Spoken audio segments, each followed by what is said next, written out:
there's really three that I think are pretty bad.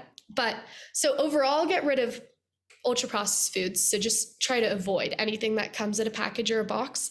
It's always best to get something that's either locally sourced, so from a farmer's market, or I'm sure you've seen on Twitter, there's all of those tweets that'll say, go on the perimeter of the grocery store. Don't go in the center. The center is all the aisles with the processed foods. So do that. I would say avoid seed oils.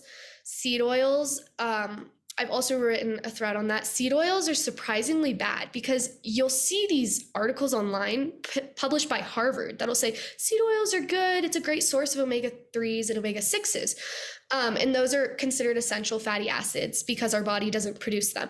So typically it's good to increase our intake of those because they help our cell walls and all of these things.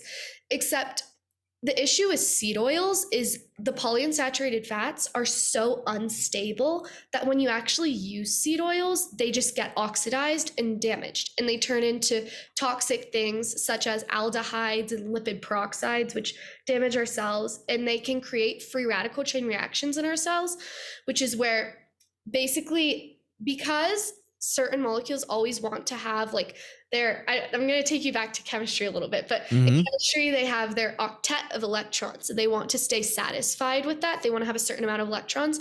When a molecule is oxidized, it loses an electron because one takes it from it. So it no longer is stable. So then that's going to create a chain reaction of all these molecules stealing electrons from other molecules to try to satisfy their own octet.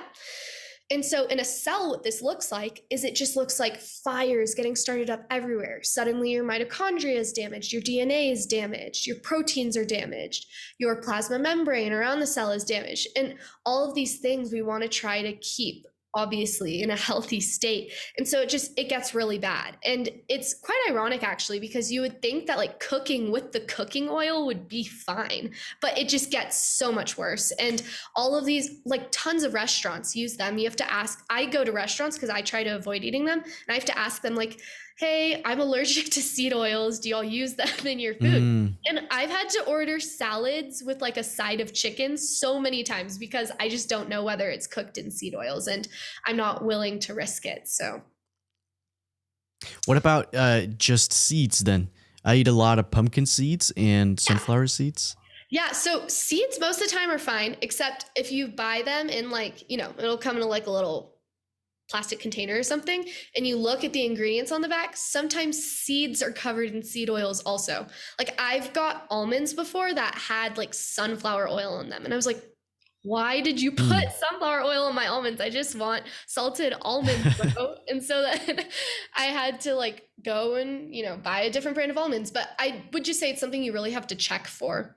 So yeah, seed oils. And then your initial question, right? So after that, I would say refined sugars and refined grains are the last ones. Like you said, I mean, bread here is just carbs. It's just sugar. And a lot of people, because of certain USDA guidelines that came out in like the 1980s, they think that grains is something they need to have in their diet. Like a large portion of their diet should be made up of these things, but it's really just eating more sugar. So if you're eating tons of grains and then you're eating your dessert, whatever that is, if it's candy, slushies, like, I don't know, just anything that looks like sugar, I mean, it's just so much that it's bound to create a lot of bad stuff in your body, and it's going to lead to obesity and all of these things. So I would say eliminating those, and then eliminating things that look like sugar as well, that people recognize. They're like, oh yeah, that would be a treat. That has a lot of sugar in it. So whatever that may be for you, whether it's candy, I don't know, Coke, other sodas, stuff like that.